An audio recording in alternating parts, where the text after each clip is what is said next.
गुरु शिष्य की ज्ञानवर्धक दिल छू लेने वाली कहानी एक बार ज़रूर सुनी। दोस्तों, आज मैं वापस आपके लिए एक हार्ट टचिंग स्टोरी लेकर आया हूँ और मुझे पूरी उम्मीद है कि यह कहानी आपके दिल को छूकर ज़रूर निकलेगी।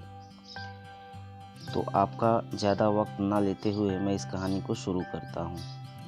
एक बार की बात है, एक बार एक अध्यापक एक संपन्न परिवार के शिष्य के साथ कहीं जा रहे थे।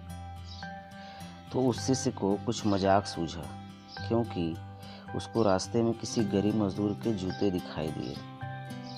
उसने अध्यापक से कहा, गुरुजी, अगर हम इन जूतों को छुपा दें तो कितना मज़ा आएगा। यह देखते हैं कि व्यक्ति पर क्या असर पड़ता है।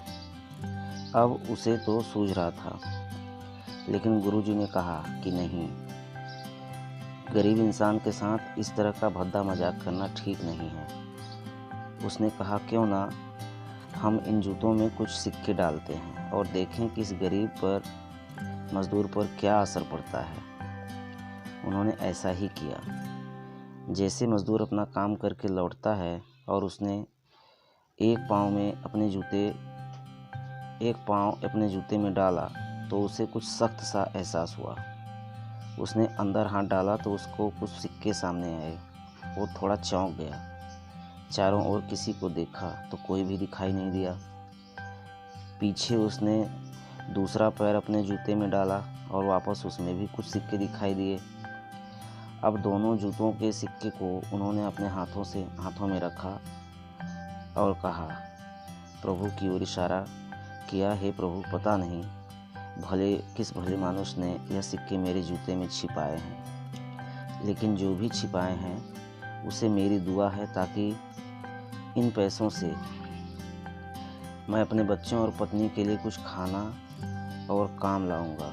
और बोलकर वह चला गया। इस बात को शिष्य और गुरु दोनों सुन रहे थे। अब शिक्षक ने शिष्य से पूछा कि अब मुझे बताता है कि शिष्य कैसा महसूस कर रहा है, तुम्हारा मजाक या मेरा यह तरीका। तो उसने कहा कि गुरुजी, मैं आपसे क्षमा चाहता हूँ। अब मुझे समझ में आ गया कि सच्ची खुशी किसी चीज़ में होती है।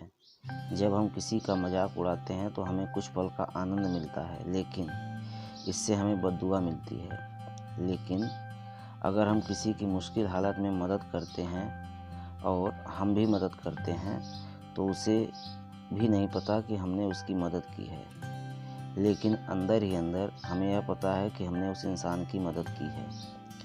यही सच्ची खुशी है। जब हम दूसरों को खुशी देते हैं तो हमें सच्ची खुशी मिलती है। इसी तरह खुशियाँ बांटते रहिए और लोगों की मदद करते रहिए। दोस्तों, यह कहानी आपको कैसी लगी, कृपया कमेंट